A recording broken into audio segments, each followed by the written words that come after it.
Dobar dan, dobrodošli na prvu plenarnu sednicu, gdje ćemo u skladu sa planom krenuti prvo sa referatima iz Ženeve. U tom smislu ću zamoliti najprije kolegu Nenada da priča nešto u ime UNHCR-a, posle koleginicu Veronika da govori nešto o fondu, globalnom fondu bezbednosti saobraćaja, a zatim ćemo pustiti jedan kratko obraćanje gospodina Vanoze i onda će govoriti Matej Zanaški. Pa, ako se slažete da krenemo sa kolegom Nenadom.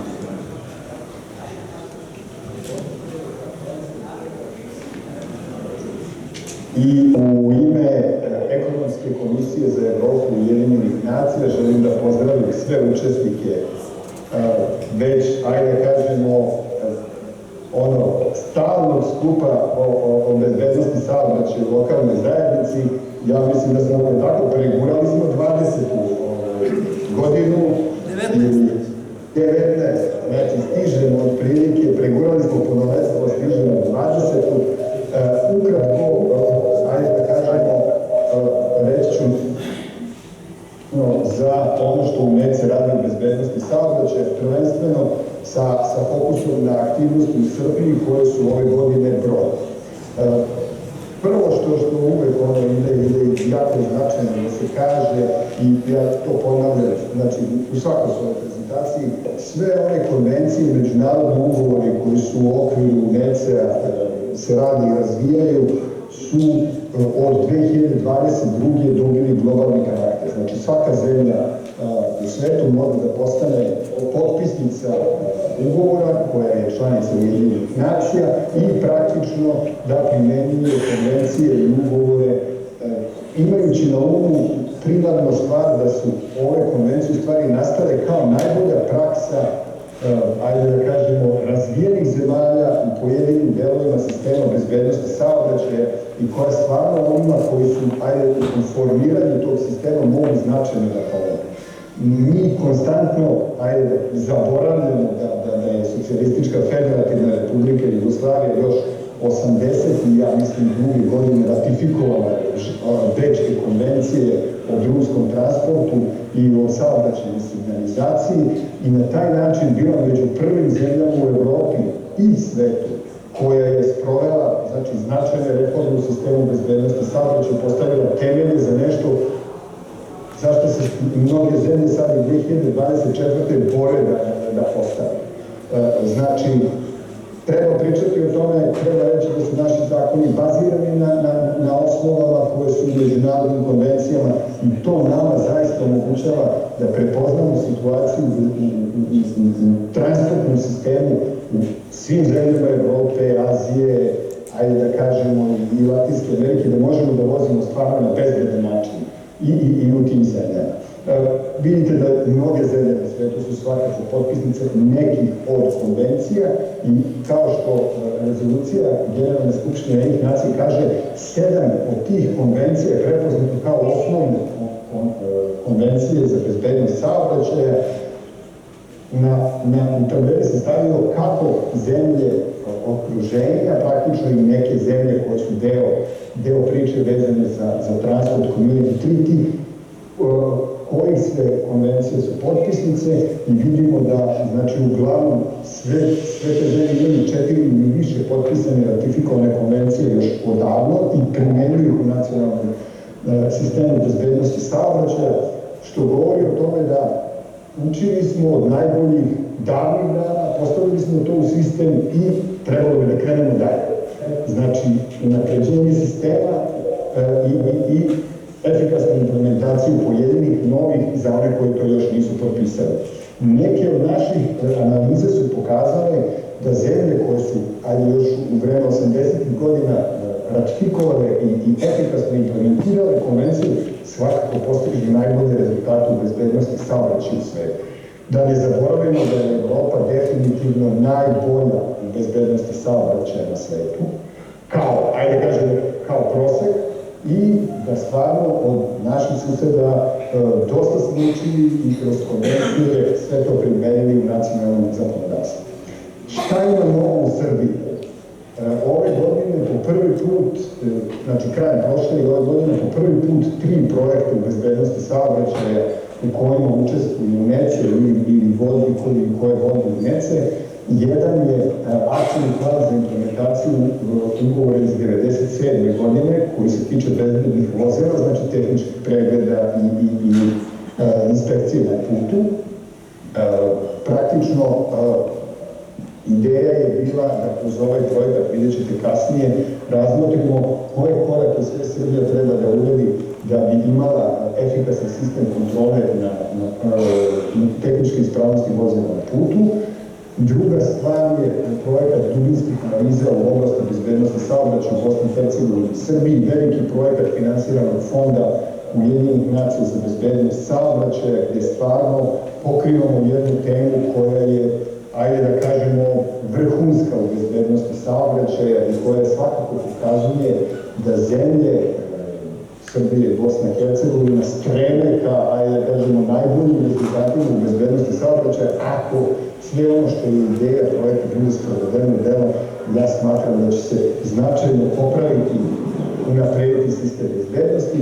Treća stvar je izveštaj koji NECE sprema o preporukama za unapređenje sistema bezbednosti kroz unapređenje road safety audit i road safety inspection u Srbiji. Izveštaj bi trebao da bude gotov, ja se nadam, u narednih mesec i po dana, i to bi trebalo da pokrene neke od aktivnosti na unapređenju na ove vrlo jasne i kvalitetne procedure za road infrastructure safety management. U nekoliko posljednjih godina NECE je stalno bio sa vama na konferencijama o bezbednosti u lokalnoj zajednici. 2023. imali smo kick-off meeting za dubinske analizu bezbednosti saobraćaja i početkom 2024. kažem, prezentiran izveštaj kako se 1997. ugovor iz 1997. implementira u Srbiji.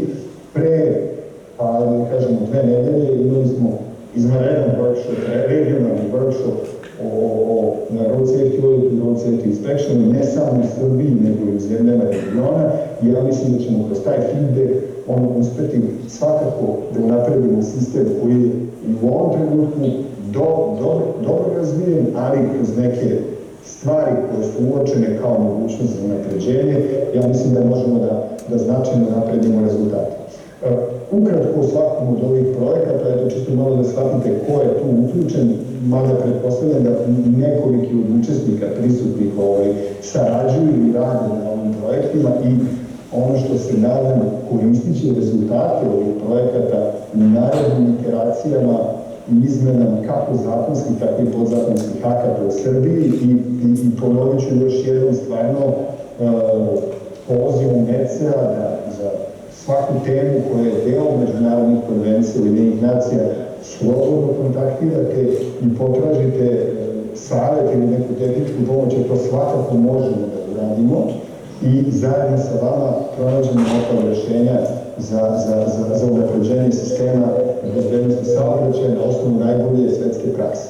Šta je ideja akcijnog plana, znači za sprovođenje ugovora iz 1997. u Srbiji? Praktično izveštaj treba da da neke naredne korake koje bi Srbija mogla da uradi, koje bi predstavljale bazu i vodič kako da se unapredi sistem bezbednosti saobraćaja, posebno nešto što svi znamo, a to su tehnička kontrola vozila na putu i nešto što će predstavljati, ja mislim, i obavezu Republike Srbije tokom pridruživanja Evropskoj uniji, jer to je u ovom smislu sve konvencije i ugovori Ujedinjenih nacija su identični kao i acquis communautaire, tako da praktično implementirajući jedno automatski implementirate i druge zakonske norme, znači prolazite određene faze koje su neophodne i u pridruživanju, a koje su pre svega neophodne da se vrši efikasna kontrola tehničke ispravnosti na putu. U projektu nosilac je bilo Ministarstvo građevine, transporta i infrastrukture, bila je Agencija za bezbednost bezbednosti, bile su kolege iz Ministarstva unutrašnjih poslova i znači posle nekoliko sastanaka u decembru i januaru konsultant je pripremio finalni izveštaj koji je podeljen svima u martu 2024. i predstavljen na workshopu koji je bio 23. januara 2024. gde ja mislim da su svi od prisutnih institucije učestvovali, dali svoje ideje kako, šta i može da se unapredi i kako taj izveštaj može stvarno da koristi institucijama Srbije za uspostavljanje važne stvari kao što je tehnička kontrola vozila na putu, koja, koliko ja znam u ovom trenutku, nije uspostavljena na ovoj punoj meri. Ono što je drugi projekat u kojem imamo svi velike očekivanja i to je projekat finansiran od Fonda Ujedinjenih nacija bezbednosti saobraćaja i predstavljanje dubinskih analiza i cilj projekta je da pogledamo najbolju praksu u ovoj oblasti u svijetu, pošto nema mnogo zemalja koje to u ovom trenutku rade, i da krenemo dalje u implementaciju projekta.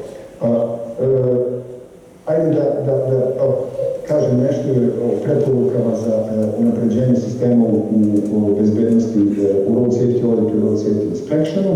Znači, u ovom izveštaju najbolja praksa koja se u ovom trenutku nalazi u evropskim i međunarodnim dokumentima biće predstavljena, biće analizirani projekti koji su u evropskim zemljama urađeni u poslednjih 5 godina na nekom, ajde kažemo, meta nivou i kakva je situacija u Srbiji sa jasnim preporukama gde vidimo da može da se unapredi sistem.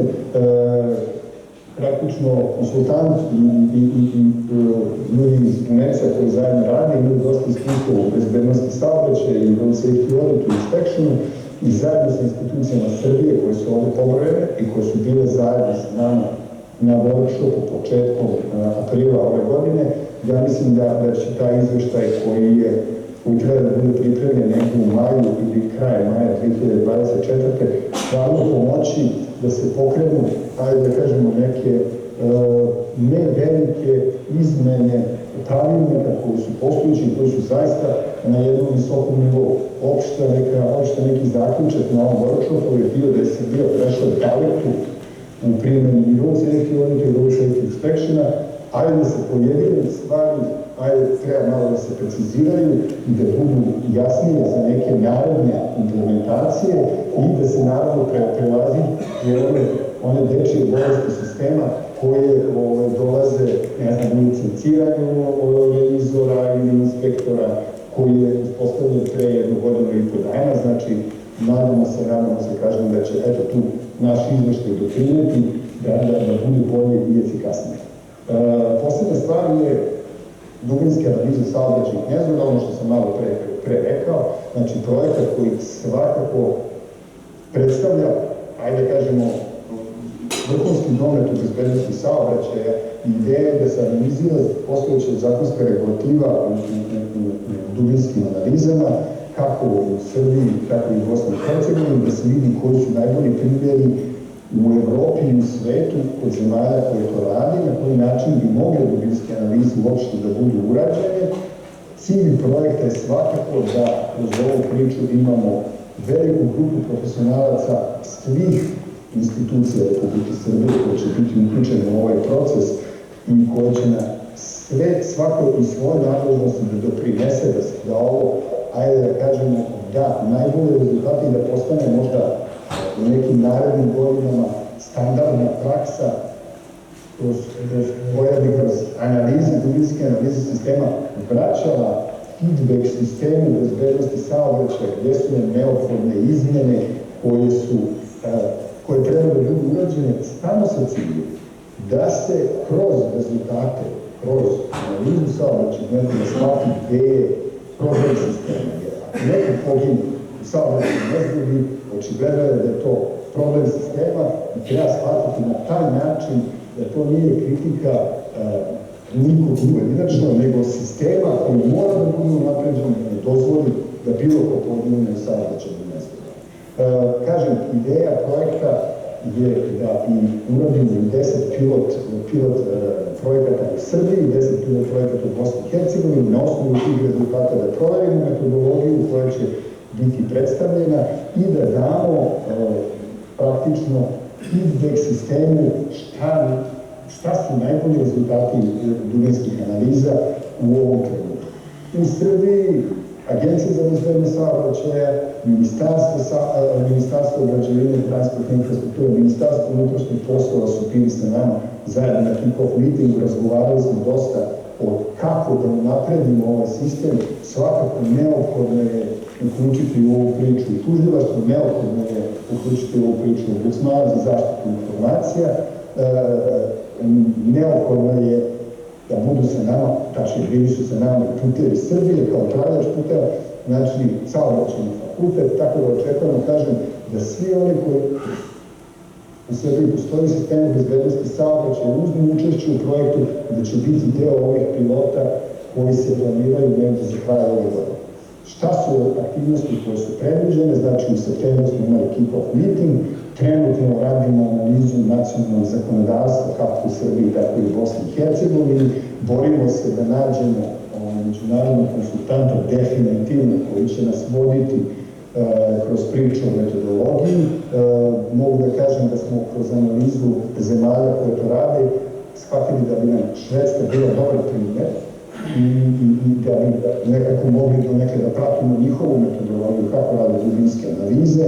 Imamo potvrdu od švedske transportne administracije da će biti sa nama, njihovi zaposleni, imamo konsultante švedske i, kažem, nadam se od septembra zavrćemo rukave da napravimo za početak dobru metodologiju koja bi trebala da bude predstavljena i u kojoj bi se razgovaralo na regionalnom workshopu u dubinskim analizama, da onda negdje tamo od novembra do marta, aprila uradimo 10 pilot projekata u svim zemljama zajedno sa svim učesnicima u sistemu bezbednosti saobraćaja i da na osnovu toga uradimo završne izveštaje i praktično damo feedback zakonodavcu i svima koji učestvuju u napređenju sistema bezbednosti saobraćaja, šta su tih 10 dubinskih analiza pokazale, gde sistem može da se napravi da ne dolazi do smrtnog stradanja.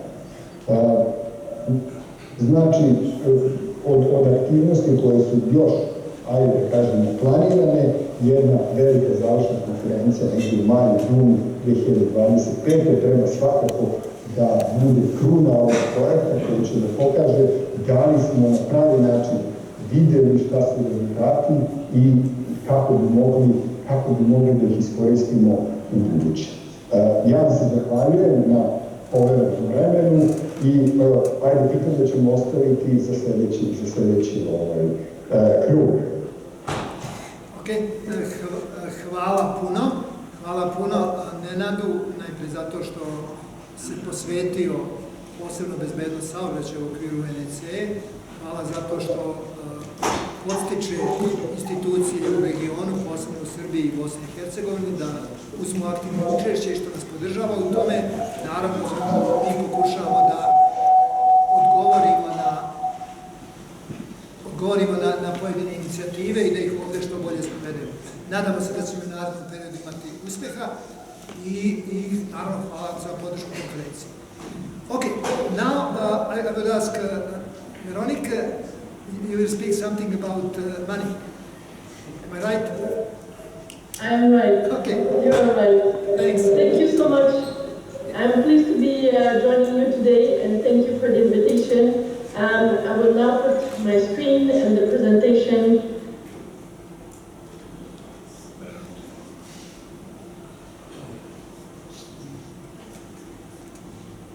Okay, yes, now we could see your presentation. Okay, wonderful.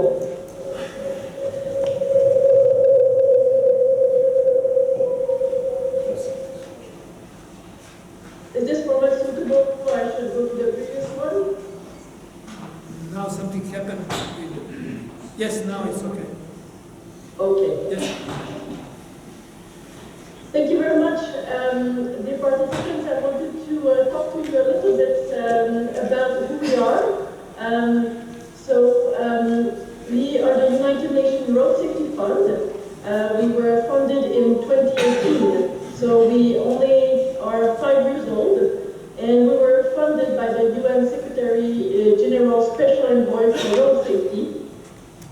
And we are the only fund from the United Nations that is dedicated to mobilizing and coordinating, as well as distributing financial resources to support government's actions toward reduction of deaths on the road, death and injuries. So at the moment, we are implementing 44 projects in 5 regions, and more specifically in 88 countries. I will talk a little bit more about this work during my presentation. A little bit more on who we are. So we work with 20 different United Nations organizations. So as you can see here, we work with our colleagues like Nina from the UNECE, but we also work with colleagues from IRAP, from different regions, and from different UN organizations. We are funded by the private sector as well as member states, and you can see here different flags and different partners also from the private sector.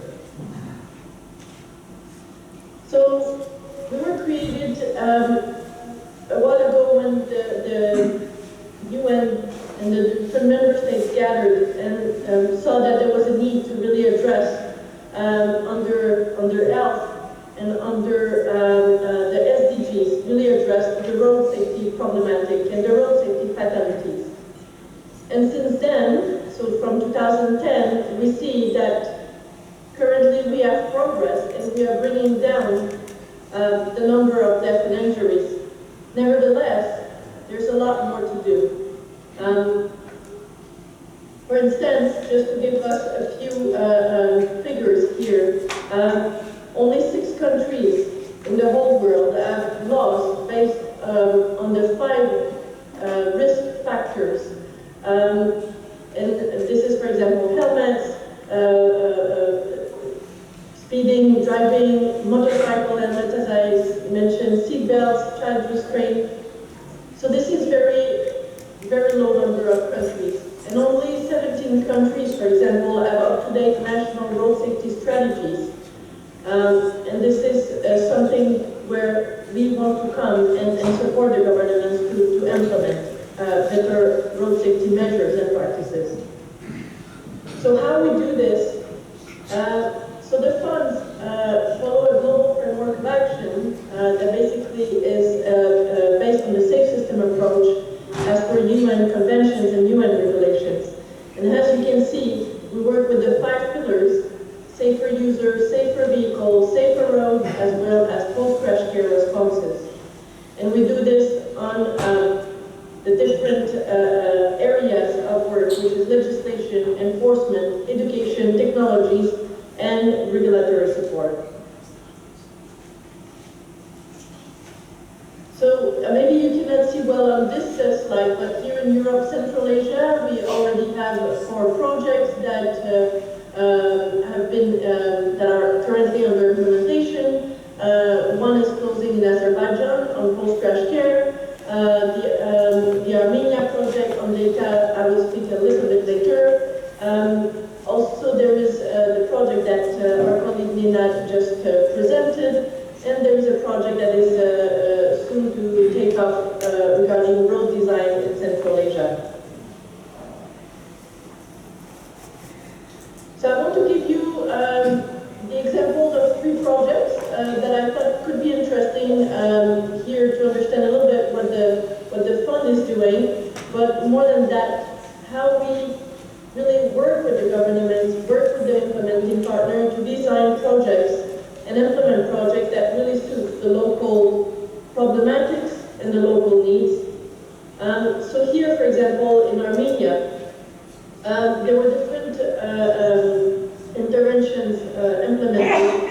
One of them was a behavioral change intervention, where through cell phones and direct outreach to the the driver that was speeding. So they were really targeted, and they were part of this education campaign on how to change their behavior. There was also a program at school here done in partnership with UNICEF on the different behaviors that road user can have, especially around schools. One aspect I want to highlight, and this is the image you see here, is also a new road crash data analytic tool that was designed with the other implementing partner, which was the United Nations Development Fund, so UNDP, program from UNDP. And they modeled this tool with geospatial visualization of crashes and black spots, which is what you can see here, to really have reliable and quality data and be able to combine this analysis with the behavior analysis, and therefore pilot projects on infrastructure measures on those platforms, on those black spots, to really bring a change in Armenia and really pinpoint where are the dangerous black spots and make the different measures and set up the different measures. And therefore, they were able to conduct also policy-making changes and based on those studies and analysis. So we see here the importance of data and how it can really help regarding changes in policies, but also in infrastructures, and how many partners from the different authorities in Armenia came together to make this happen. Here in Argentina, I will be a bit briefer, but here in Argentina, it was really on speed management and more about enforcement. So this is also some sort of projects that we do. So local authorities were able to receive knowledge and capacity building to implement new enforcement measures, as well as develop new policies in that regard. They were also able to install some radars, which helped them also in the enforcement measures. In Zambia here, I wanted to just highlight the fact that it was the first case, first ever investment case that was built for road safety. And why this is important is because we see that in many countries, different actors can come and support the government into making better infrastructure for road safety or road safety strategies. But nevertheless, in the long run, if we want the sustainability for road safety, we need to really look at domestic finance and really look at building an investment case for having more resources allocated to road safety at national level. So for example, through this investment case here developed with UNDP, they really look into the different measures that can be implemented to save how many lives. And here, for instance, it was really the data collected in the workshop that they facilitated led to recommendations that can save up to 50,000 lives and also avert 11.7 billion of economic costs over the next 30 years. Because we have to think that all those lives and all those injuries cost a lot to the health system and to the national system. So how governments are responding to the UNRSF, so the United Nations Road Safety Fund support? So I just gave a few examples. So here on the photo you see that we were awarded the International Road Safety Award by His Royal Highness Prince Michael of Kent. And this award really recognizes the work that is being done in all those countries with the implementing partner and with the governments that are day-to-day working to make the roads safer. A few more examples here. For example, in Tanzania, we worked on the road infrastructure, and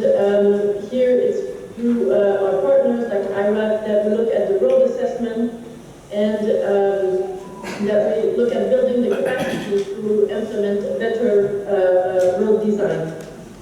In Bangladesh and Azerbaijan, as I mentioned, how do we improve post-crash care response measures and how do we focus on first responder? So now I would like to, after I give you a few examples, I would like to talk a little bit more about the priorities for funding of the fund. So it is very important for us to remain relevant in terms of the support that we provide to the government. And here, in the upcoming years, we have two funding priorities. The first one is really focusing on the adoption and implementation of laws standards aligned with the UN regulations and conventions and best practices. So my colleague Nenad mentioned already the convention, so I will not go into details. But here basically a few things I wanted to highlight is, for example, the laws on the key risk factors, as I mentioned. So speeding, drink driving, motorcycle helmets, seat belts, and child restraint. Laws mandating, for example, the 5 core areas of safety equipment. And here we're thinking about, for example, vehicle regulations, vehicle inspections, laws requiring periodic maintenance and inspection of roads. So that's under the funding priority 1. The funding priority 2, as I mentioned with the case of Zambia, giving you that example before, is really looking at how we can unlock sustainable financing at domestic country level for road safety. This can take the form of private partnership.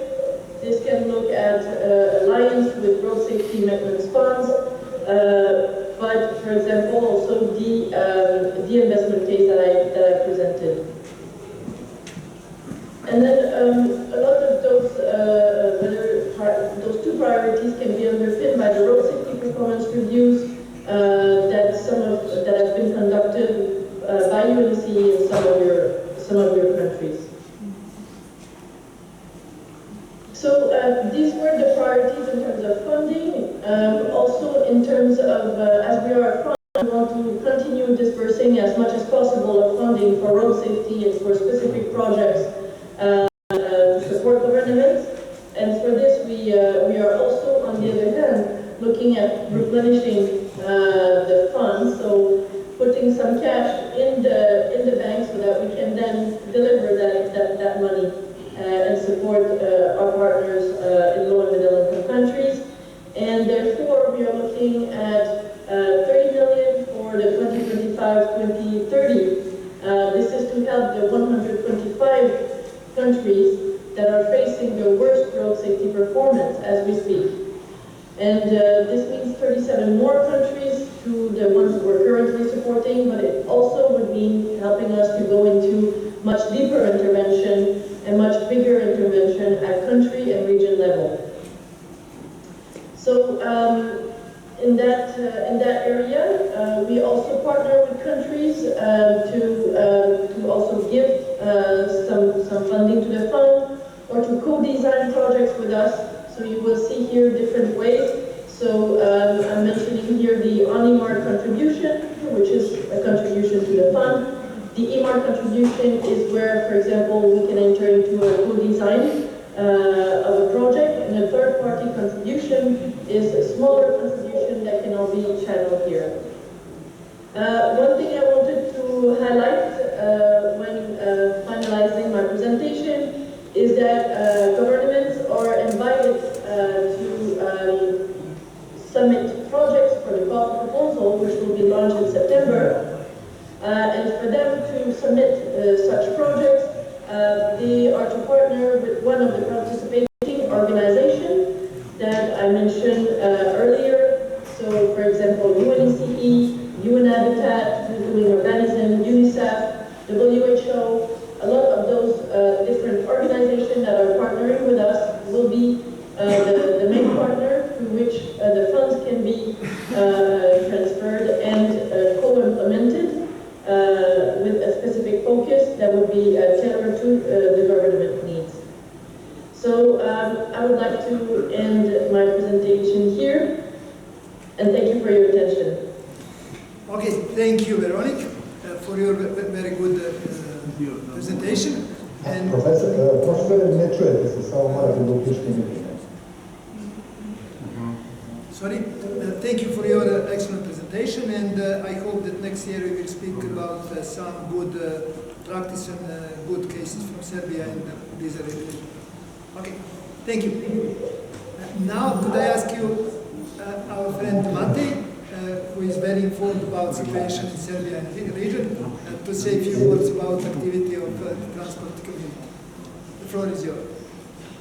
Thank you very much, Professor Lipovac, and thank you for inviting the transport community and working with transport community now and in all these years. So indeed, the road safety is one of the key priorities of transport community. So we're really working hand in hand with all our regional partners, and of course also in Serbia. I'll try to share my presentation, or actually Lili will. So just give me 1 second, but it's already coming. So.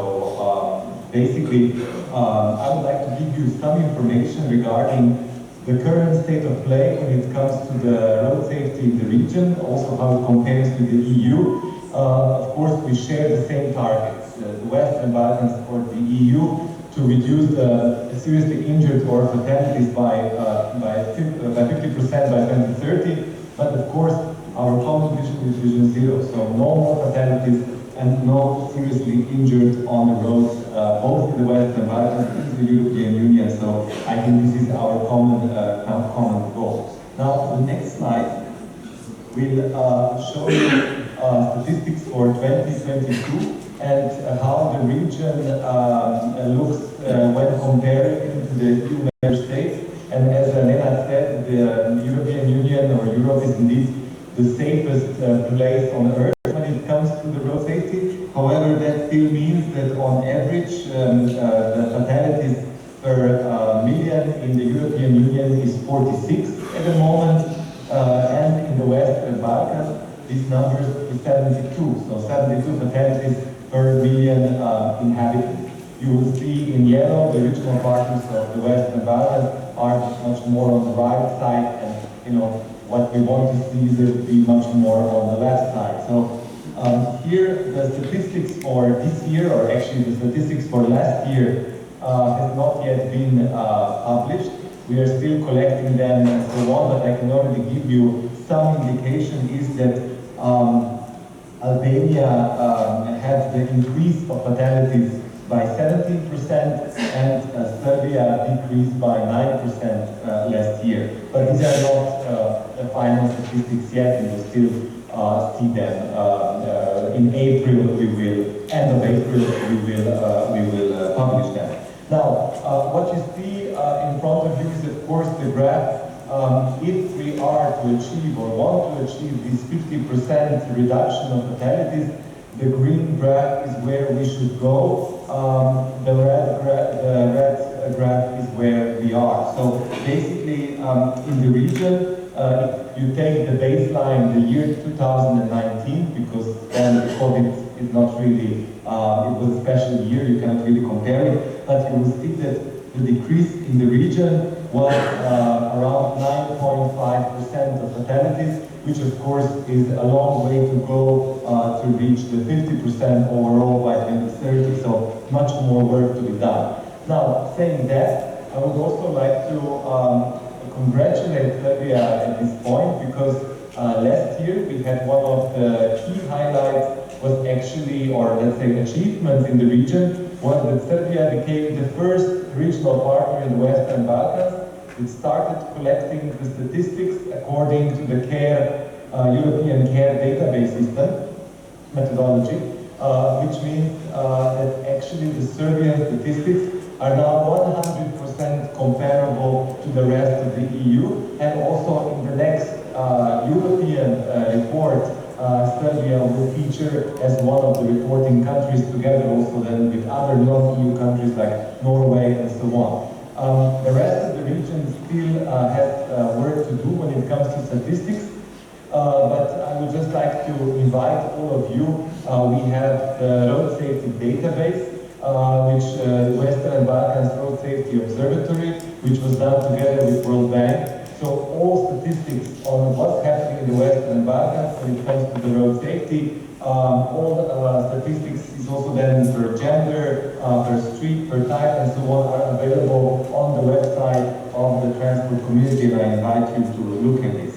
Now, the next slide will of course show you what we are all the time discussing, which is basically how to deploy a safe system approach, which is the only approach that works up to now, that Swedish model, but now basically the world model, which really brings together the entire community that we need around the table in order to achieve better results in the road safety. So basically that's why we have put this system as the heart of our work. Of course, that doesn't mean that the accidents won't happen. The accidents or crashes will happen, it's part of life, but that means that when they do happen, they do not need to result in seriously injured or fatalities. And for that, we need basically the entire segment of society working with us, from education to the road design to post-crash care to the enforcement and so on. So that's also a little bit of what I want to now present, what we are doing on these various segments. First is what we are doing when it comes to the road safety infrastructure. So basically what we have done a few years ago now already is we have mapped out as well as this the detailed technical design for 10 highest risk road sections in the Western Balkans, so-called black spots. And these are the 10 road sections that needs to have that needs to be addressed in order to improve the road safety infrastructure. We have now also the financing mechanism, which we have developed together with the European Commission, called Safe and Sustainable Transport Financing Program, that can actually be used exactly for addressing some of these black spots for the dangerous road sections. Now, the next slide, we'll look at the next segment, which is the road safety management. There, the EU Road Safety Policy Framework for 2021 until 2030 puts focus specifically on key performance indicators. And if you see what we have done this year, and this is the graph that is in front of you, we actually look at the key performance indicators regarding the use of the seat belt in the region. So basically, we have gathered those statistics according to the EU methodology, so it's basically comparable. It's done by professionals, and these are the outcomes of this study. So you will see that when it comes to the use of seatbelt in the region, really, please return one. Yes. When it comes to the use of seatbelt in the region, you will see that Serbia, that is actually comparable to most of the EU, or the average of the EU member states. And then basically it goes down from there.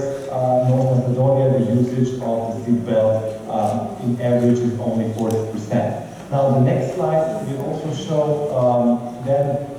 we have kind of also looked not only at drivers, but also at the passenger next to the driver, passengers behind the driver, as well as children. So basically, again, the percentages are in front of you, but we can see that the children in general, when they are in the seats, they're in the correct one, but specifically children as well as the adults driving in the back seat usually are not using restraint or seat belts.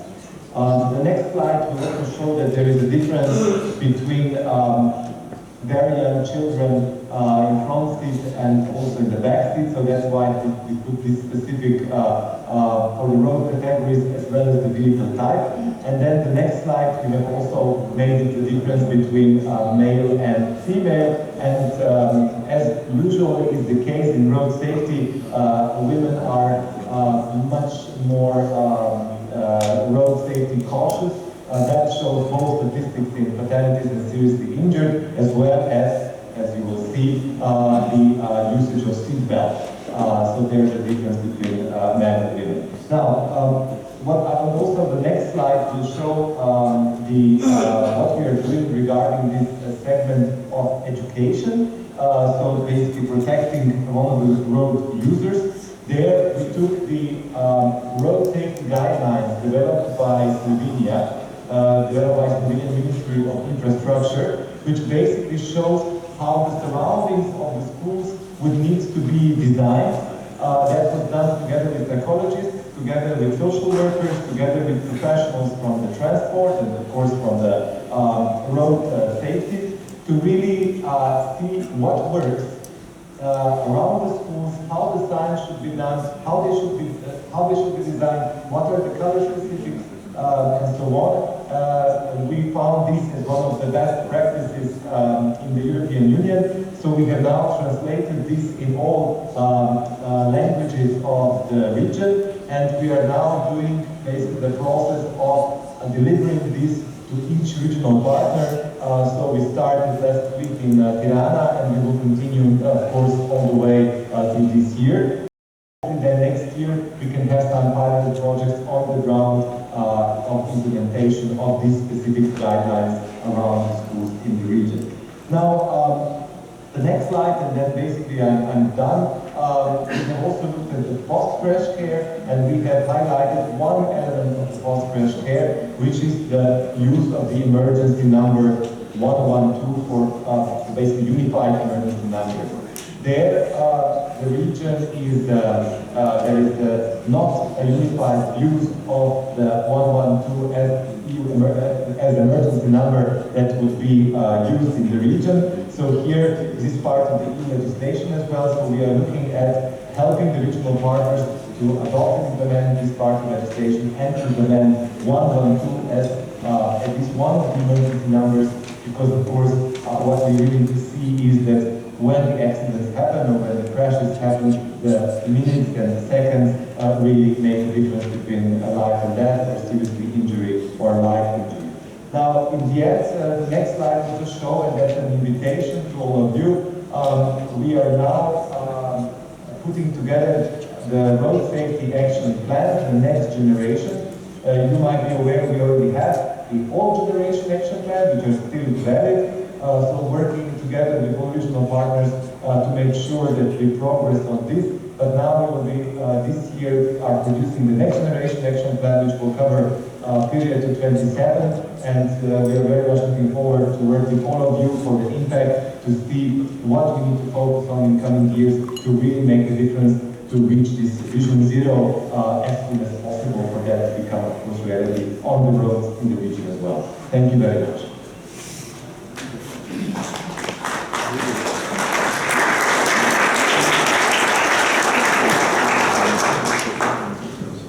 Thank you, Mate. Thank you all of you. And we are very happy because now we could understand that we are part of the world, we are part of the UN, and of course of the transport community. Thank you for your support for all our activities, and especially for your initiatives that encourage all our institutions to be better and to save more lives. Okay. Now, if you are ready, I can ask Nenad, do you have some idea for Serbia to adopt the rest of the convention and to improve implementation of the convention that we adopted?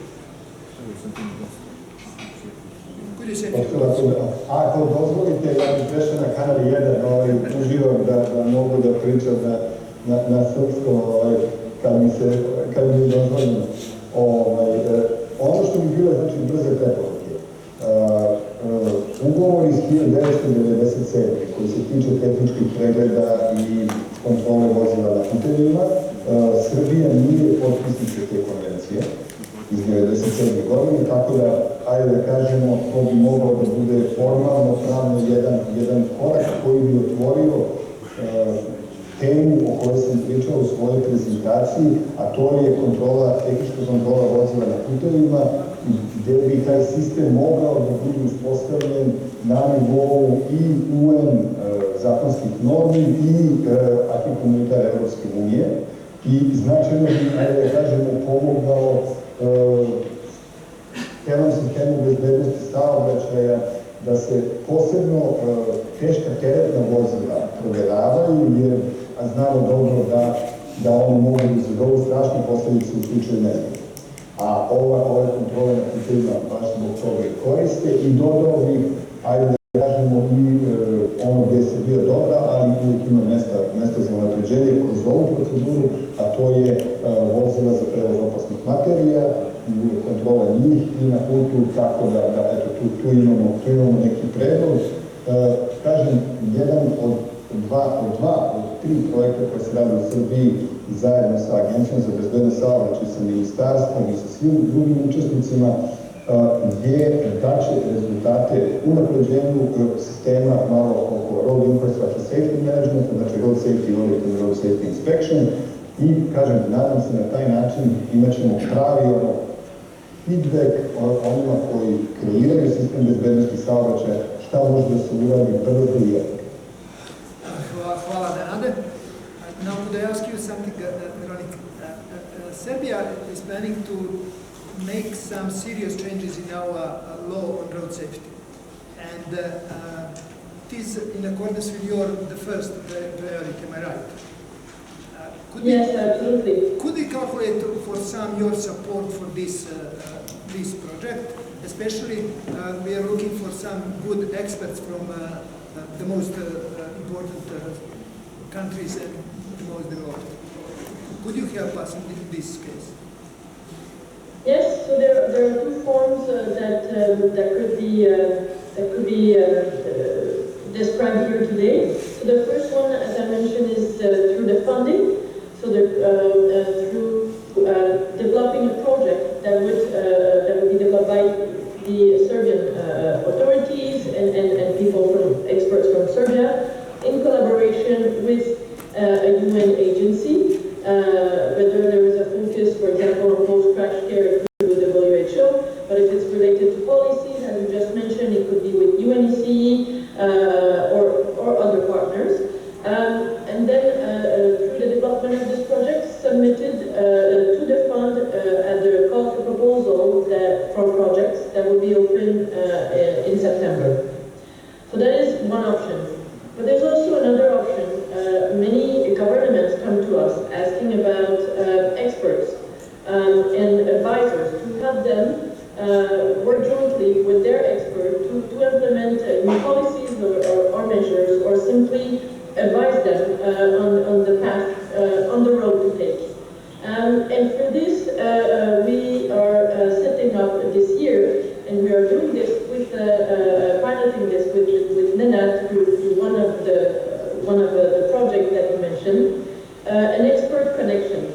So it can be through a UN project, but it can be also simply through a form that is available on our website, where the country can tell us the different expertise and areas of expertise that they're looking at, that they would need support for. And then we try to see if other member states, whether from Sweden, Norway, Canada, anywhere around the world, would like to join forces and share their practices and see if that can be helpful. So for this, you can write to the address at the UNRSF email address, and we will be pleased to guide you on the website. But also, it is on our website called Expert Connect, and also the forms are available there. And this can be another way to look at expertise and exchange of best practice with other experts. Good, thank you. Thank you. I think we will have good opportunities to discuss with you and others from you. Okay, and Diamante, could I ask you something? What do you think about some study or project like benchmarking of road safety systems in our countries in the region, or maybe benchmarking our countries and some EU countries? What do you think, maybe recommendation from this project could help very well to all of us to improve our system? I mean, I would comment for two things here. I mean, the problem with comparing the regional partners in the Western Balkans is the quality of statistics at the moment. So the quality of data that is gathered. So in that respect, Serbia has done the most important step of collecting now the data according to the care system. So now we actually have the real data on which also it can be compared to the EU member states, and then really to see segment by segment, where are the biggest problems, and then perhaps focus on that segment. Until now, this is basically a little bit of, let's say, the guessing game, because the statistics were not there. However, now this has changed.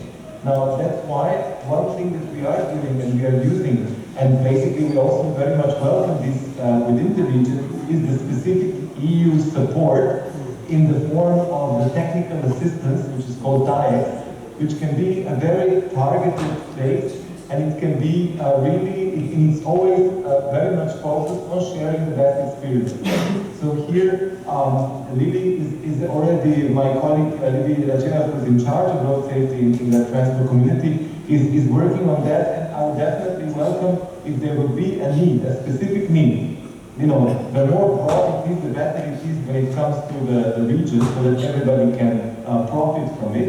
But I think that this is definitely something that we could look at. But I think the most important steps were made, and I think that this is a good point to kind of move forward with what you said.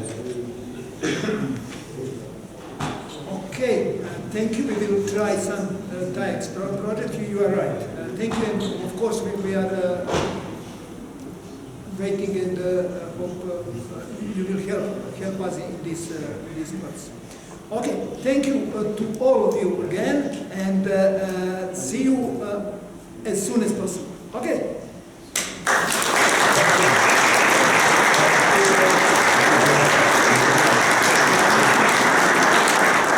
Thank you for time, thank you for support.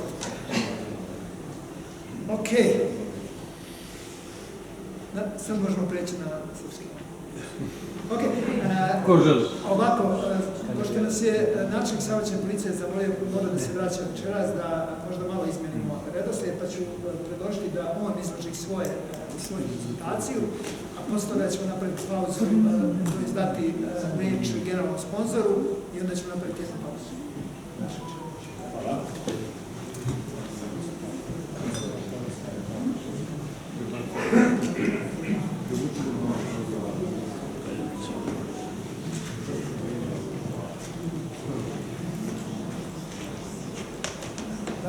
Uključen ovaj mikrofon. Biću joj glasan. Obično nisam. Se čuje? Se čujem. Dobar dan. Pozdrav ispred Ministarstva unutrašnjih poslova još jednom, ispred Direkcije policije, ispred Uprave saobraćajne policije i svoje lično ime. Želim da vam presim da mi je privilegij za aplauz da sam ovde među vama i da mogu da se obratim ovom eminentnom stručnom skupu. Kao što su već prethodnici izneli i uvaženi profesori i kolege i direktor agencije, stanje bezbednosti saobraćaja u 2023. godini je bilo značajno bolje u odnosu na prethodne godine. Zapravo u odnosu na 2022. godinu, kada smo imali 52 ili 10% manje poginulih.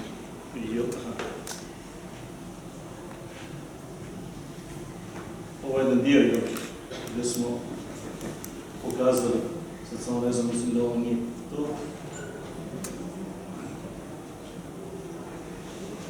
Mislim da su pribacili pogrešnu aplikaciju. Samo ako može, Torović, molim te, samo neka, tu je flash, pa ako možete da prebacite.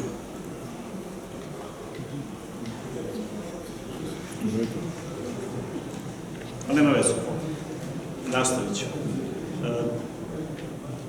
Stefane, molim te samo, to je stara aplikacija, vidim prezentacija. Hajde, molim te samo. Ja imam ovde na tabletu, ne znam da li mogu sa interneta da je prebacim. Ako ima na USB, lako ćemo ga reći. Da je pogrešno.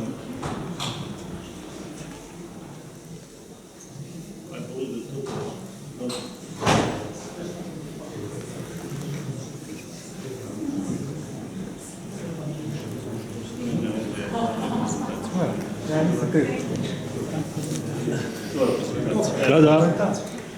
To je to. Rešeno.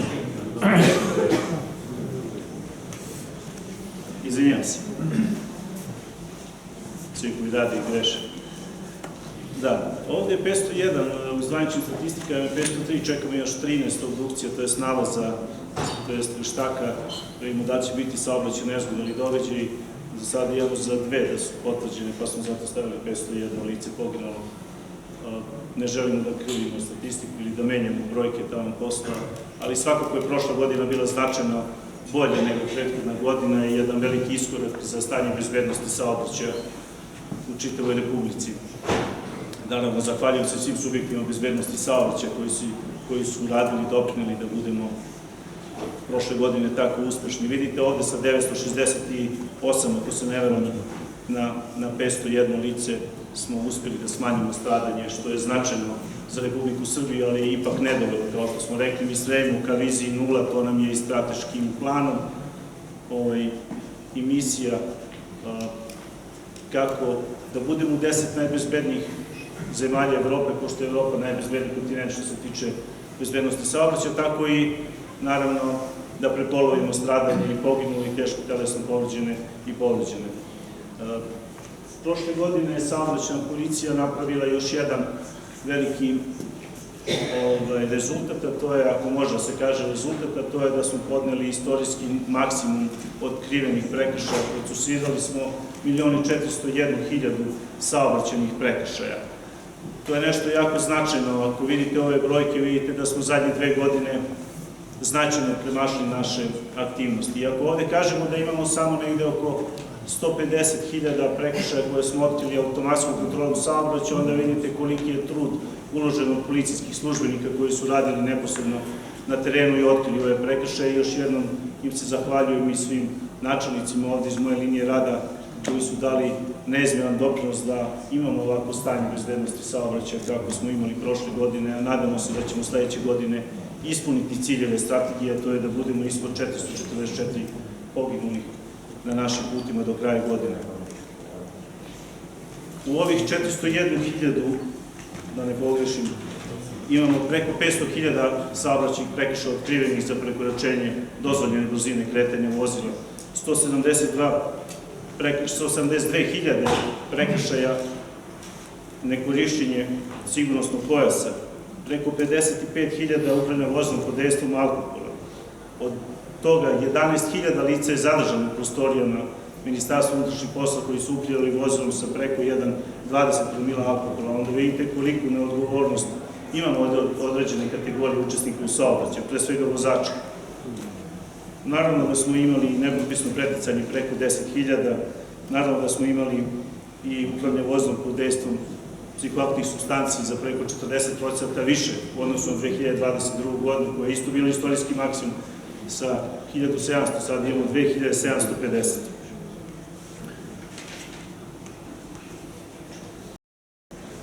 U 2024. godini obeležilo je, da kažemo, jedan trend koji smo imali loši u mesecu oktobru, novembru i decembru, koji se nastavio i prelio na decembar, na januar i februar mesec tekuće godine. Pa smo u tim mesecima imali čak i 15-16 poginulih više u odnosu na prošlu godinu. Upravo saobraćajna policija i drugi subjekti bezbednosti saobraćaja su dali maksimum da bismo ovo stanje sada imali na jučerašnji dan.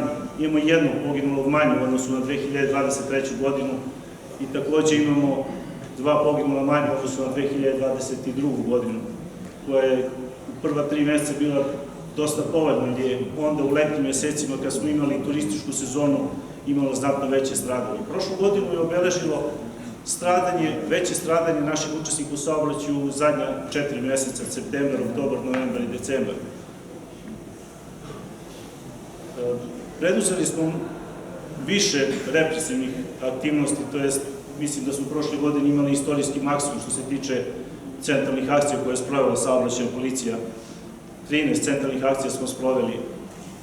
Ali moram da još jednom ponovim da te represivne delatnosti nisu dovoljne. I ponavljam ovo stalno na svakoj prilici gde god mogu.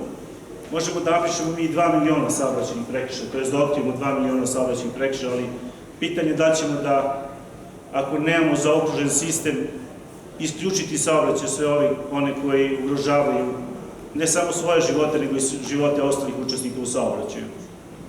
Nije cilj ovdje niti ko u Ministarstvu unutrašnjih poslova ima pretenziju ili želju da fabrikuje prekršaje, to nam uopšte nije cilj. Jednostavno smo radili svoj posao malo više, predanije i ažurnije nego prethodnih godina i onda smo došli do ovog cilja. Ali smo svakako uradili mnogo toga. Prošla godina je ne značajna samo po ovim rezultatima, nego je bila značajna i jer smo imali revitalizovano telo za koordinaciju posla bezbednosti saobraćaja. To telo se sastalo u ovoj godini, u prošloj godini više nego u prethodnih 10 godina od kada je formirano. Uradili smo strategiju koja je kasnila, nažalost, 2 godine, ali smo je uradili. Imali smo 15. septembra izmene i dopune Zakona o bezbednosti saobraćaja putima koji su takođe stojale na 2 godine, smo čekali zbog nekih formalno-pravnih razloga. I to je značajno doprinalo da se ova tema o bezbednosti saobraćaja nađe više u žiži javnosti i da mnogima menjamo stav i svest oko učešća u saobraćaju. Što se tiče 124 stradala u tekućoj godini, ovde je podatak oko broja, to je procenta, koliko putnika, pešaka i vozača. Ovu godinu je obeležilo više stradanja vozača. I ono što je značajno je da u kategorijama učesnika u saobraćaju imamo značajno smanjenje kod pešaka. Pešaci su nam prošle godine 286 vozača poginulo prošle godine, 81 putnik i, ako se ne varam, 134 pešaka. Ove godine smo imali smanjenje za 14 pešaka manje odnosno na prošlu godinu. Prošle godine je stradalo do današnjeg dana 42 pešaka, ove godine 28. To je jedno značajno smanjenje. Ako uspijemo da nastavimo ovaj trend smanjenja, onda ćemo imati ispod 100 pešaka, što bi verovatno bilo, da kažemo, nekako dovoljno da bismo dostigli ciljevi i strategije. Iako je to značajno mnogo za našu republiku. Imamo takođe smanjeno 10 biciklista je manje poginulo u odnosu na isti period prošle godine, 17 prošle godine, 10 ove godine. Izvinjavam se, 17-7. Međutim, imamo povećano stradanje vozača putničkih vozila za 6. 46 je bilo prošle godine, ove godine već 52. Motociklista, nažalost, za 1. 6 je bilo 2023. 7. 2024. godine. Vozača teretnih vozila za 2. 2 su poginulo prošle godine, ove godine 4 već. Vozača traktora, prošle godine smo imali značajno smanjenje vozača traktora, ove godine imamo uvećanje za 2. Prošle godine nismo imali u prvih 3 meseca stradanja traktorista, ove godine imamo 2 stradanja. Imamo i vozača mopeda, 1 je poginuo više u odnosu na prošlu godinu, 2 današnjih dana. Nemamo stradalih vozača autobusa i, nažalost, ono što je rak rana kod nas, to su putnici i ove godine imamo već 22 putnika koja su stradala u saobraćaju do jučerašnjeg dana, zaključno zapravo sa 16. Putnika je prošle godine poginulo 81, ponovit ću se. 60% ili 2/3 putnika nije koristilo sigurnosni pojas. Od 286 vozača prošle godine, polovina u momentu saobraćaja nezgode nije koristila sigurnosni pojas. To govori tamo gde trebamo da radimo i ono što trebamo da unapredimo. Nadam se da će ovaj skup doprineti da deo tih naših aktivnosti bude usmeren, a i analize koje radimo će biti značajno lakše nakon ovog skupa. Što se tiče Ministarstva unutrašnjih poslova, već godinama unazad Ministarstvo je prepoznalo da bez kontinuiranog unapređenja poslova i savremenih tehnologija nećemo stići tamo gde želimo da budemo. I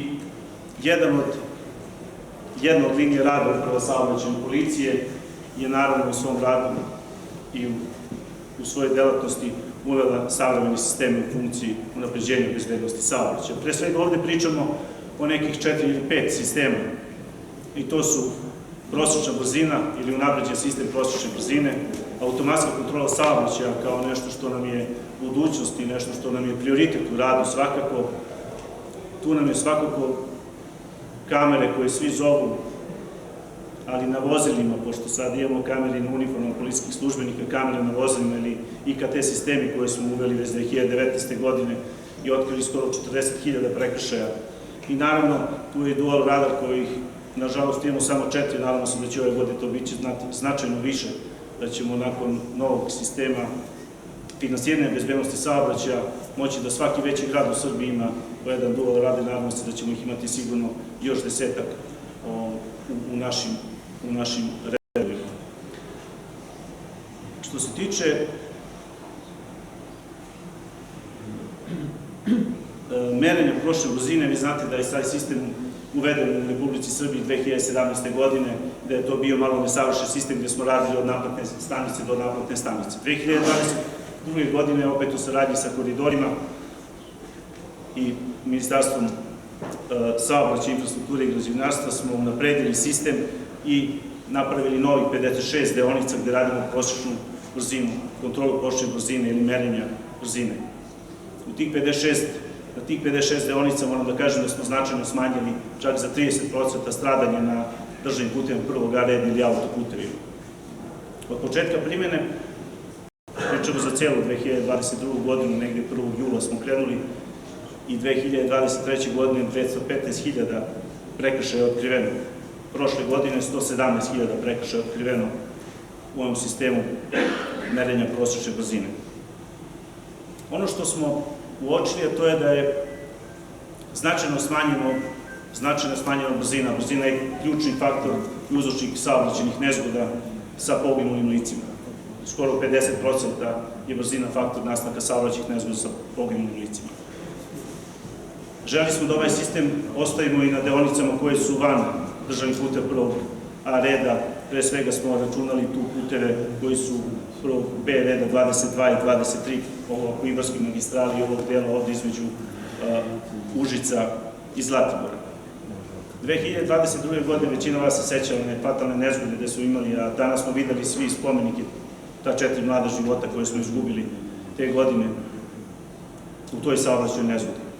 Upravo ta deonica i upravo te noći su oni na stacionarnom radaru koji je bio ili kameri prošli sa 48 km na sat, ali su na kilometar i nešto nakon toga već imali značajno veću brzinu, iznad 150 km napravili saobraćajnu nezgodu gde su ti mladi životi ugešeni. Upravo zbog toga smo želi da ove sisteme implementiramo i van autoputeva. I imat ćemo 3 deonice između Zlatibora i Užica, 3 deonice između Kraljeva i Raške, 2 deonice između Novog Pazara i Ribarića, 1 deonicu za sada između Prokuplja i Kuršumlije i nadamo se da ćemo na drugim putnim pravcima gde za to bude procena pokazala uraditi ove sisteme ili ugraditi ovaj sistem. Ova efikasnost je zato što na delu puta gde imamo kilometar, 2 ili 3 merenja prosječne brzine, iako ona nije propisana, moram da se ponovim, pravilnikom o merenjima i po zakonu o meteorologiji, propisano je o zakonu o bezbednosti saobraćaja, značajno je doprinela za smanjenje na autoputevima. Zato i želimo da ove sisteme implementiramo i na drugim deonicama. Zato i želimo da prosječna brzina bude u pravilniku o merenju. I intenzivno radimo sa Direkcijom za dragocene metale i merila da završimo pravilnik koji već, mislim da par meseci radimo. Čekamo da se formira naravno vlada i da taj pravilnik vidi svetlost dana. Što se tiče automatske kontrole saobraćaja ili automatske detekcije prekršaja, na teritoriji Republike Srbije imamo 127 lokacija gde su postavljene kamere. Od tih 285 kamera, 132 kamere su za crveno svetlo i 53 su kamere za brzinu. Ono što je pomalo,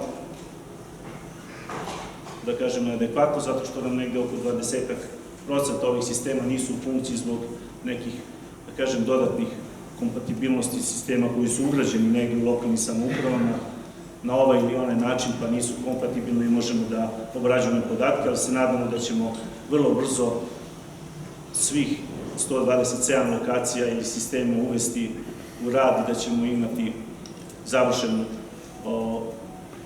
kompletno sistem detekcije prekršaja.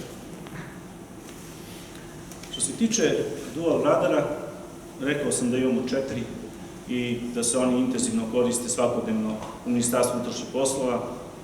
Zahvalit ću se Agenciji za bezbednost saobraćaja, naravno i koja nam je donirala, to je skupila jedan od uređaja i svakako Energy koji je ovaj radar doveo na naše tržište i koji nam znatno pomaže u otkrivanju prekršaja. Vidite, oko 34.000 prekršaja, preko 34.410 prekršaja je otkriveno ovim uređajem.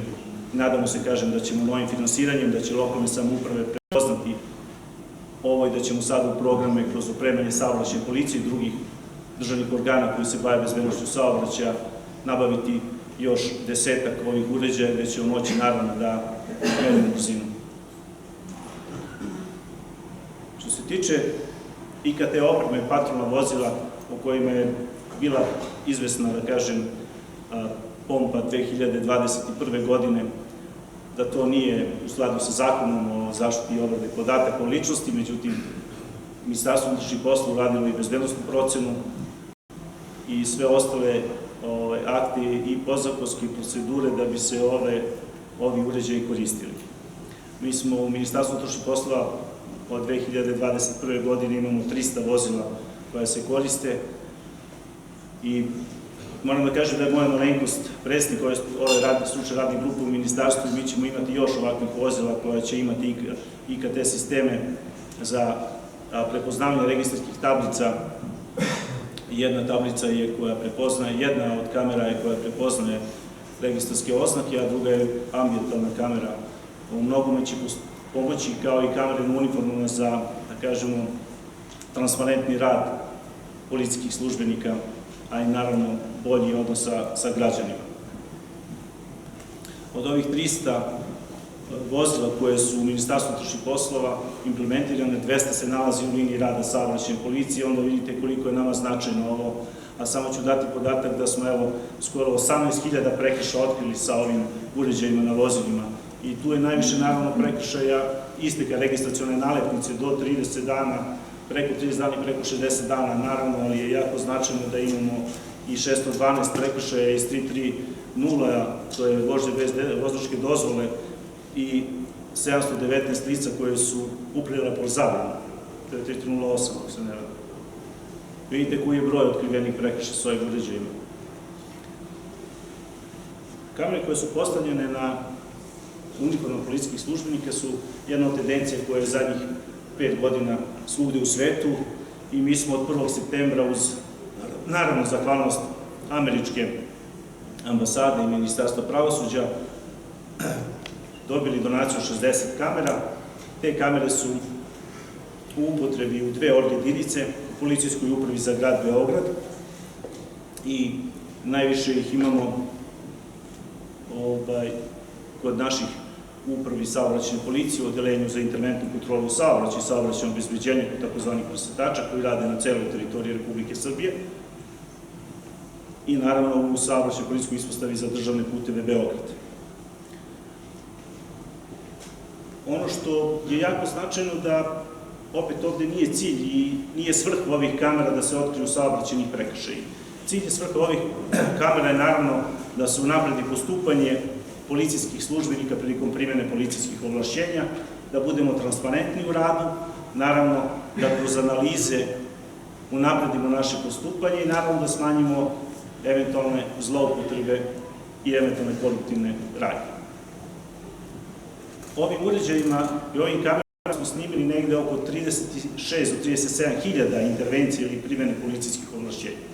I ovo su samo neki od rezultata kojima smo postigli. Imamo 4 pritužbe na postupanju policijskih službenika koji su koristili, dvojica policijskih službenika iz policijske uprave za grad Beograd su dobili krivične prijave za zloupotrebu službenog položaja.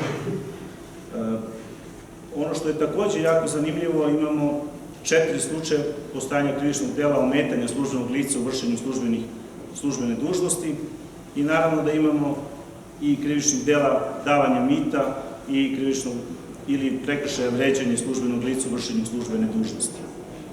U 6 slučajeva je naravno zatraženo od nadležnog tužilaštva da se dostavi dopunski izveštaj oko postupanja ili da li postoje elementa nekog drugog krivičnog dela. Još jedna bitna stvar i nešto što će verovatno promeniti kompletnu rad i viđenje saobraćajne policije, to je digitalizacija procesa rada saobraćajne policije i naravno portal e-saobraćajni prekršaj. Saobraćajni policajci od juna meseca neće imati više nalog za izvršenje službenog zadatka. Saobraćajni policajci će imati jedan Android uređaj na kome će moći da čitaju sva dokumenta, da podnose prijave. Neće više biti mogućnosti da neko pogreši matični broj pa da ne ode adekvatna prijava adekvatnom licu ili učiniocu prekršaja. Svi građani će moći, pošto će biti blagodeti ne samo ili benefit za policijske službenike, nego i za građane. Svi građani će moći preko e-uprave da provere da li imaju prekršaje kada putuju u inostranstvo. Mi smo svi svedoci ovde i naše kolege i svi ostali koliko ljudi kada krene na put u inostranstvo nije ni svesno da ima učinjen neki prekršaj, primjer automatske detekcije prekršaja i onda ne mogu vratiti se sa granice. Ovako će moći svi vrlo jednostavno da provere da li imaju učinjen prekršaj i da li imaju neku od neplaćenih kazni. Ono što će značajno doprinijeti to je što ćemo vreme intervencije smanjiti sa nekih 15 minuta koje je danas po jednom otkrivenom prekršaju na svega 3 do 5 minuta. Policijski službenici neće imati više diskreciono pravo ili bilo kakvo pravo da pišu opis prekršaja, sve će biti ponuđeno na tom Android uređaju koji će biti jako jednostavno, jako ćemo uprostiti rad saobraćajne policije. Ne samo to, po prvi put ćemo imati adekvatnu, jednovremenu i, da kažem, objektivnu, prostornu vremensku distribuciju kako prekršaja, tako i saobraćajnih nezgoda. Ne da ćemo uštediti mnogo s tim, sa 20-30 miliona papira koje nećemo štampati na dnevnom nivou, na godišnjem nivou, nego ćemo uštediti i u vremenu i u svim drugim poslovima i aktivnostima koje radimo. Ali kažem, u junu mesecu pred dan policije će ovaj sistem vidjeti svetlost dana i onda ćemo tada nešto više pričati o njemu, zato što želimo da svi građani koji učestvuju u saobraćaju se upoznaju i da znaju na koji način. Taj sistem je naravno povezan sa svim našim bazama, sa svim našim evidencijama, sa svim našim aplikacijama i daće jako brzu pretragu za sve ono što nam treba za postupanje i adekvatno sačinjavanje adekvatnih pismena. Ovdje su neki od benefita, ali evo, kažem, već sam ih rekao. Naravno, mi ćemo ovdje, moramo da promenimo zakon o prekršajima u jednom članu da bi zahtev za pokretanje prekršajnog postupka mogu da idu u elektronskoj formi, tako da se nadamo da čim se formira vlada da ćemo podneti zahtev za izmenu zakona o prekršajima, ali ne samo zbog ovog, ima tu još niz nekih normi koje želimo da promenimo u zakonu o prekršajima, da li pokušamo, ali značajno će unaprediti naš odnos i brzinu slanja prekršajnih prijava ka sudu, a time i naravno bolje, brže procesuiranje prekršaja. Što se tiče nekih zaključnih razmatranja, ja bih samo rekao da vrlo brzo očekujemo, testira se konačno QAV sistem u Beogradu, 55 kamernih mesta i 122 trake će vrlo brzo biti konačno pušten u rad. To je sistem koji već delom radi, to je crveno svetlo u Beogradu na 6 lokacija sa 8 kamera. Međutim, nemamo u Beogradu merenje trenutne brzine i to će vrlo brzo krenuti. Nakon toga završili smo povezivanje svih radara koje imamo preko 250 radara u Ministarstvu unutrašnjih poslova i oni će biti povezani kao sistem za automatsku kontrolu saobraćaja, što znači da ćemo moći da imamo alate, a to je analitičke alate, da vršimo analize svih prekršaja koji se čine, na kojim mestima, na kojim lokacijama i sve što nam je neophodno za bolju i adekvatnu kontrolu saobraćaja i naravno distribuciju naših patrola na najkritičnim putnim pravcima. Nešto što razvijamo i što će verovatno biti u drugoj polovini ove godine, to je jedna platforma koja je za predikciju saobraćajnih nezgoda koju radimo sa jednom našom firmom domaćom. O tome će verovatno biti mnogo više reči u drugoj polovini godine i nadamo se da ćemo imati jedan ovakav seminar koji će Ministarstvo unutrašnjih poslova da organizuje u mesecu oktobru, gde ćemo vam predstaviti ovu platformu.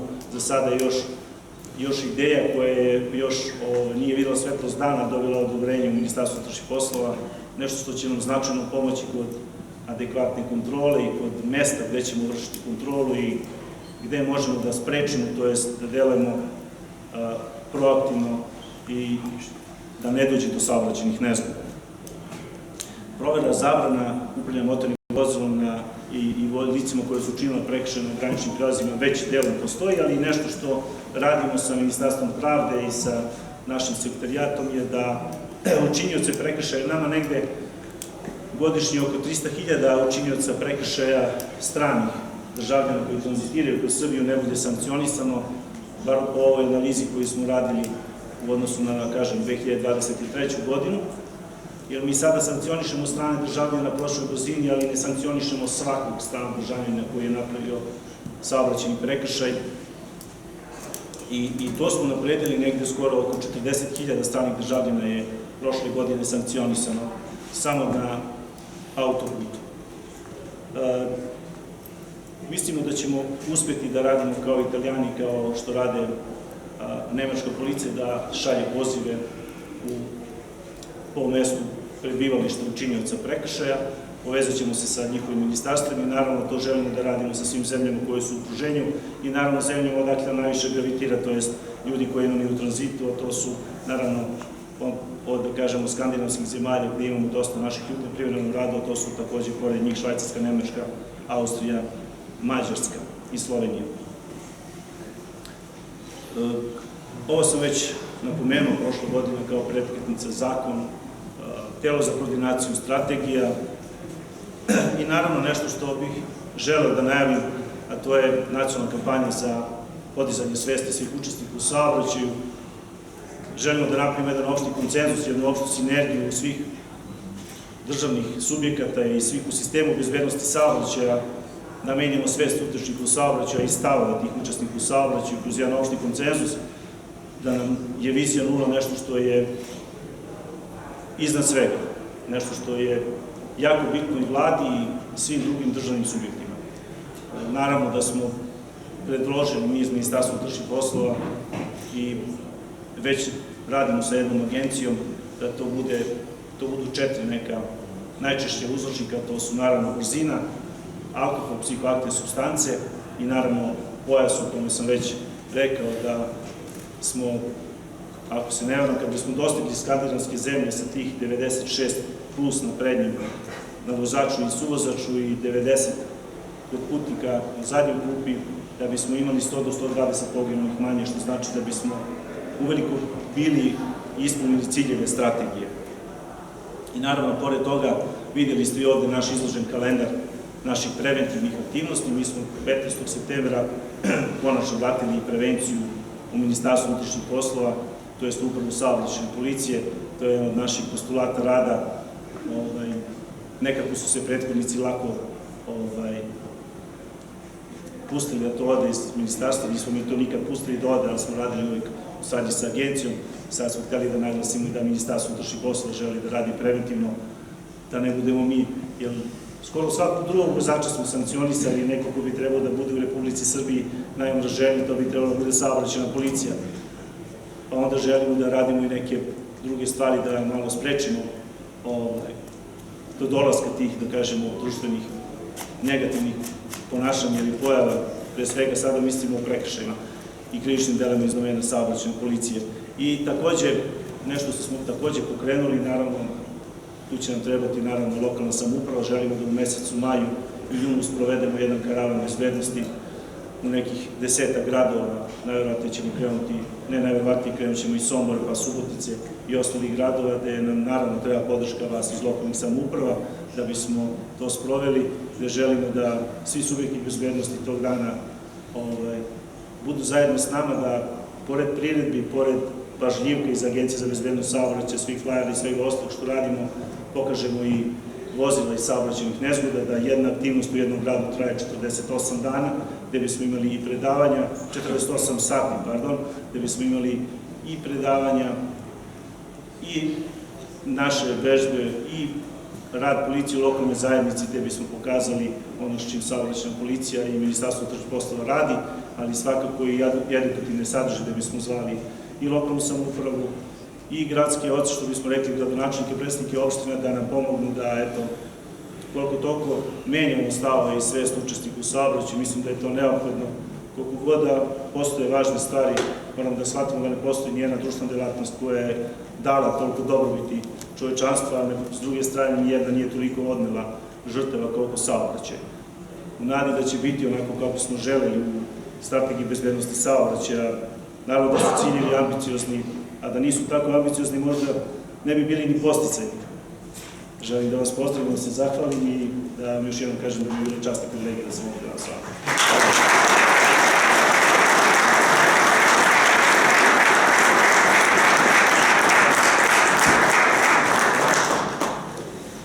Hvala.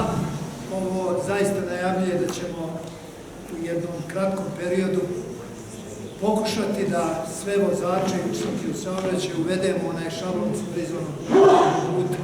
Saobraćajna policija, kao što vidite, se ozbiljno sprema za realizaciju strategije i pokušava već u prvim godinama strategije da bitno unapredi rad saobraćajne policije, naravno uz korišćenje savremenih sredstava. Narednih 15 minuta, ako se slažete, ja bih dao našem zlatnom sponzoru, Elkom Beograd.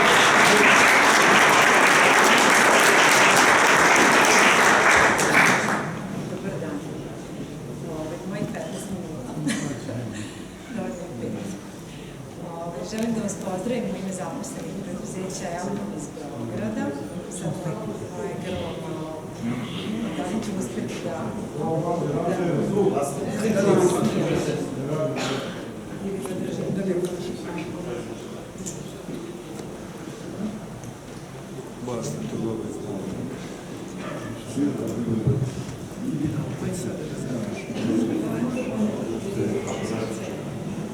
Ne znam kako ću da vas pozdravim u ime preduzeća Elkom iz Beograda.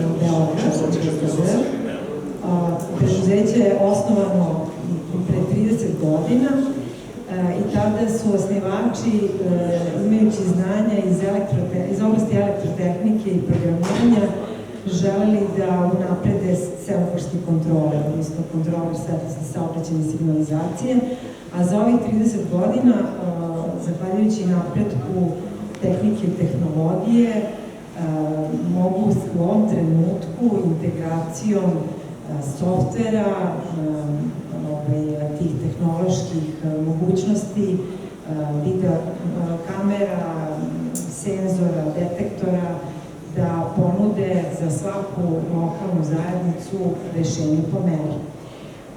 Ono što je sada fokus, znači naše preduzeće je zastupnik semaforske signalizacije i opreme raznih renomiranih svetskih i evropskih proizvođača. Sa njima u saradnji možemo sve to mnogo bolje, brže i jače. Imamo puno znanja, imamo multidisciplinaran pristup i naš fokus je sada na konfliktne tačke na mreži. Kako na semaforisane, tako i na nesemaforisane, na primjer, pešačke prelaze, odnosno mesta na kojima se ranjivi učesnici u saobraćaju susreću, na primjer, sa motorizovanim učesnicima. To su, na primjer, pešački prelazi na kojima uz pomoć videodetekcije, sistemom saobraćajne signalizacije i opreme se ukazuje vozačima da ilaze na zonu na kojoj se može pojaviti u tom trenutku neko od ranjivih učesnika u saobraćaju. Što se tiče raskrsnica, u ovom trenutku uz našu partnersku kompaniju PTV iz nemačkog grada Karlsruhe uspostavljamo adaptibilni sistem svetlosne signalizacije gde se ograničeni resursi, infrastrukturni resursi mogu adaptibilnim upravljanjem podeliti i zahvaljujući detektorima dati, odnosno prilagođavati vreme koje se koristi. Moje kolege programeri razvijaju softvere, imamo softvere koji prate i vrše automatsku automatsko upravljanje saobraćajem i sve u svemu ne bih vas previše zadržavala. Svi oni koji su zainteresovani za bilo šta mogu nam se obratiti, imamo i štand ispred, mogu nas pitati za konkretnu lokaciju, možemo porazgovarati i ponuditi nešto što bi njima u tom trenutku bilo najbolje. Eto, ne bih vas previše